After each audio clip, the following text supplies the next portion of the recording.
Hello and welcome to another Spectrum Geeks video. It's that time of the month again where I talk about the performance of my solar PV system here in the UK for the month of September 2021.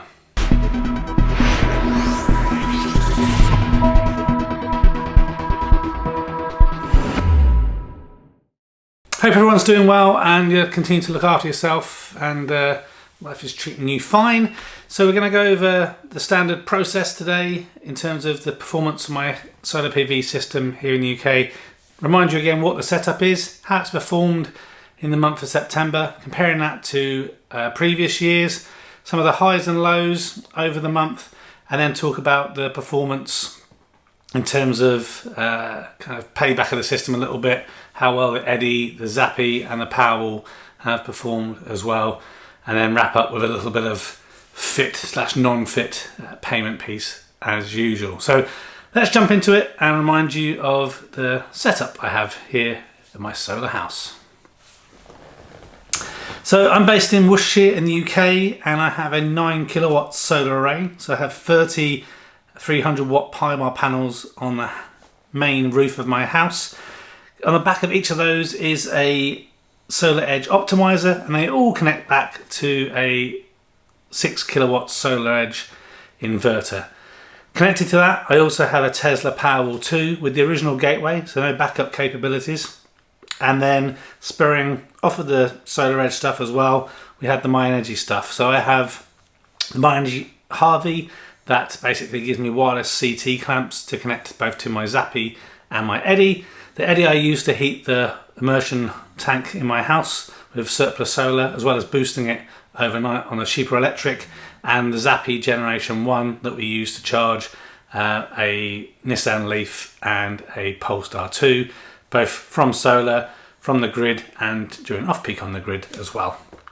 All of that is backed up by Optimus Energy, so when obviously I'm not able to provide for myself from the solar, I'm using Optimus Energy as my energy provider. And I'm currently in the Octopus Go tariff, and what that means is between midnight and 4:30 in the morning I only pay 5 pence per kilowatt for electricity, which is when I try and do most of my charging, heat and hot water, and hopefully fill up the Powerwall 2 as well, so I can use cheaper electricity during the day when the cost is higher. If you're looking to change energy provider, please consider Optimus Energy. If you use my link that's in the description, we both do get £50 credit to our accounts, but I'm not just saying that because of the £50 will help both of us out. It's actually the best energy provider I've ever been with over all these years. I've been with them now for must be nearly 3 years, maybe more. And again, they're not perfect, but much better experiences than I've had in the past. So yeah, check out the Octopus and see if you can save some money. So let's look into how the solar system has performed in September 2021, you know what I'm talking about. So if we look here in terms of the production, it wasn't that great, but again the nights are getting colder and darker and the days not so long, and it's been pretty overcast. So we only produced 746 kilowatt hours of solar and we utilised 694 kilowatts, which meant we exported just 52 kilowatts back to the grid. I work from home, my wife worked from home, and obviously with the cars and electricity and everything, we have quite a high amount of consumption, and also we had to import 44% of it this month from the grid, so 1.23 megawatt hours in total, which was 0.4 megawatt hours from the grid. I'll talk a little bit why in a moment. We use more electricity this month, but that's the kind of overall picture you can see there. If we look into the next chart here, we can see the production. So you can see it was kind of a roller coaster kind of month. Started off a bit low, then some nicer sunny days where we had really good generation. Most of the time being able to fully kind of utilise all of that solar generation and not really exporting too much. But again, just kind of a weird month I found for September. In terms of consumption, you can see we had some higher consumption in the later half of the month, mainly from the grid. A couple of reasons for this, obviously because there's not been as much solar and to pull from the grid more to charge the cars. I've had a few more work trips with having to travel away, which meant I've been charging the car overnight. And obviously we've been away in a Hero camper some more times over the weekend as well. And again, had some kind of back-to-back trips. We've been away for the weekend towing. I come back on Sunday, need to fully charge to then go away for the week on Monday. So there has been more car charging from the grid. But again, as I mentioned earlier, that's been at only 5 pence per kilowatt hour. So still doesn't work out to be that expensive. If we compare things to previous years, you can see that September actually wasn't great, but it was better than last year and kind of levelish with 2018, but we still have 2019 being our best solar year in September. Okay, if we jump forward now in terms of some of the kind of best and worst days over the month, we can see here that our highest generation day was on the 8th of September. So 42.4 kilowatt hours generated then, which is pretty good. In terms of our highest consumption day, again, the weather wasn't that great and we consumed 76.8 kilowatt hours. And you can see here the big red bar at the beginning. There's a couple of things that are happening there. So we're heating the hot water from the grid during off-peak to make sure we've got nice hot water in the morning, because there's not really been that much surplus lately that's been heating the hot water up as well as other things, so we're putting them from the grid for that. Also, the Powerwall will be charging itself a little bit and doing some cycling, and then of course charging the electric cars as well. So that's why we have that larger kind of peak usage in the early hours of the morning between 12:30 and 4:30.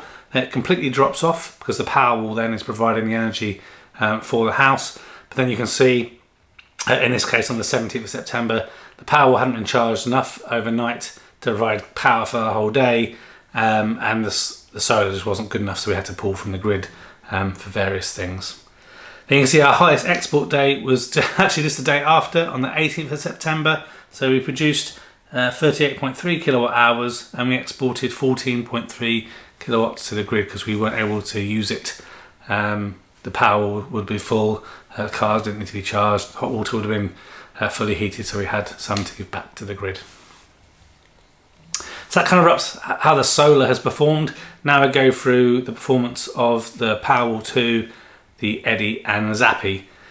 So I complained about this last month. Since the Powerwall 2 Tesla app has been updated, it's really hard to get useful information out of it. It was great years ago and it slowly got worse. So really all I can tell you right now is we had 305.8 kilowatt hours of energy out of the Powerwall. This is both from solar surplus that's gone in to power the Powerwall, as well as the cheaper electricity overnight. So that's 305.8 kilowatt hours you haven't had to buy from the grid at premium rates potentially.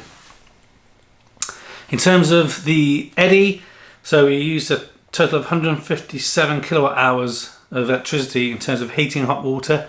119 kilowatt hours of that came from the grid, and only 38 kilowatt hours came from solar. It's worth pointing out that actually I have the heating of hot water as the lowest priority for solar surplus. So number one priority is to the Powerwall, number two is to the Zappi to charge the cars, and then finally if there's anything left it will go into the MyEegi. So MyEegi always gets the worst or least amount of solar surplus, which explains also why I put in from the grid every night, probably about 6 kilowatts or so each night at least, to heat the hot water for showers and stuff in the morning. If we look at the Zappi, so a total of 340.47 kilowatt hours electricity used to charge both my wife's Nissan Leaf and my Polestar 2. 252.33 kilowatt hours of that came from the grid, but again a large majority of that is off peak. There was definitely some peak charging though, because again we're short on time, so I had to charge up in the day, sometimes just as a necessity we had to go away.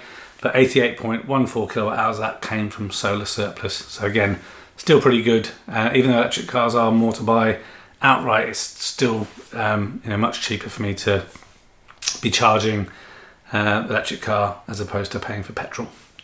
Then finally, in terms of previous months' electricity and gas bills, I don't have anything to share with you unfortunately for electric bill. Octopus Energy still haven't billed me for electricity. I didn't want to hold this off any longer, but we didn't use any gas in September. Not September, August, I'm sorry, because this is the previous month. But obviously there's still standing charges and stuff, so it's £5.36 that we paid for that. So in terms of the paybacks, so obviously from the solar that we've generator means we didn't have to buy electricity, and I got into the feed-in tariff right at the end, so I do get a bit of feed-in tariff money as well, and this is what it looks like. So in terms of feed-in tariff benefits, I've got £29.32. The deemed export, so even though I don't export anything, I still get paid pretty much 50% at a different rate of what I generated, so I get £19.55 from that. And then the solar generation, that meant we didn't have to pull from the grid, we saved £95.22. So for the total month of September, basically £144.08 goes back into the solar payment numbers. If we hadn't been on the feed-in tariff, as you saw earlier, we only exported 52 kilowatt hours, and we would have probably been paid around £2.86 for the energy we've exported. But remember, we're trying not to export anything. We're pulling up the Powerwall, the cars and the hot water to not give any electricity back to the grid unless we really need to. So that kind of concludes the month of September 2021 for my house. If you have any questions, please feel free to ask them down in the description. If you also want to share your energy generation for your solar setup as well, that would be absolutely fantastic. As I mentioned previously, it's now been 3 years since we've had solar, so I'm working on the numbers for the payback. I can tell you already, I've had a little bit of a hit this year because of the roofing issues that I had at the end in October, November time last year, because my solar year runs from August to August. But yeah, once I get those numbers up, that video will be coming out soon as well. So that's it. Please take care of yourself, and if you like this video, please consider pressing the like button. If you haven't subscribed already, please consider subscribing and pressing the notification bell icon. That's all I have for you today. Take care of yourself, and till the next one, goodbye for now.